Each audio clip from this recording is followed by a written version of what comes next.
ସ୍ଥାନୀୟ ଲୋକଙ୍କ ପାଇଁ ଲୁଟ୍ରୁ ବର୍ତ୍ତିଗଲା ଆଉ ଏକ ମଠ ମନ୍ଦିର। ତେବେ ଓଲଟା ଛାଡ଼ି ଦେଇଗଲେ ଅନ୍ୟ କେଉଁଠୁ ଲୁଟ୍ କରି ଆଣିଥିବା ଟଙ୍କା। ଏ ଘଟଣା ଘଟିଛି ଭଦ୍ରକ ସହର ନରିପୁର ଅସ୍ତଳସ୍ଥିତ କ୍ଷମାସାଗର ମଠ ମନ୍ଦିରରେ। ଗତକାଲି ବିଳମ୍ବିତ ରାତିରେ କେତେକ ଚୋର ଦାନବାକ୍ସ ଉଠାଇ ନେବାକୁ ଚେଷ୍ଟା କରୁଥିଲେ, ମାତ୍ର ସ୍ଥାନୀୟ ଯୁବକ ଶବ୍ଦ ଶୁଣି ଧାଇଁ ଆସିବାରୁ ଚୋରମାନେ ଦୌଡ଼ି ପଳାଇଥିଲେ। ପୂର୍ବରୁ बंध रास्तार दुई बाइक रे अपेक्षा करिथिबा दुई युवकों गाड़ी रे बसी पळाइथिले चोर। सांगरे आनिथिबा कटर जोता सहित किछि टंका मध्य छाड़ी पळाइथिले। छाड़ी जाइथिबा टंका अन्य के मंदिर रु चोरी करी आनिथिबा संदेह करा जाउछि। टाउन पुलिस खबर पाई घटनास्थल में पहुंची तदंत जारी रखिछि।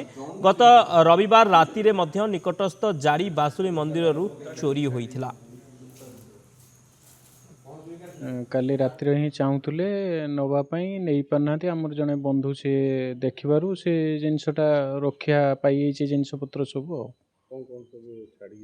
छाड़ी जाइए पैसा किसी अन्य आड़ कौटू लुटिकी आनी छाड़ी जाइए जोताटा छाड़ी जाइए आमर दीज बंधु सहयोग थिले बुली से नहीं पारना किसी पलि जाइए। पुणी आउ थे से गेट पाखे चेक कला दीज से जो दान बाक्स अच्छी जगन्नाथ मंदिर सामने से दीज टेकु था मुझे आउ जड़े अच्छे लोकाल आम भणजा हम डाकिली मुझे तुम सेपटू आस मुझे जाऊँ जहाँ भी हेल्ले जन को धरवा से कौन है जस्ट सी आसी पहुँचे सी आम अलर्ट हो गले जमती से पुणी दीज दौड़।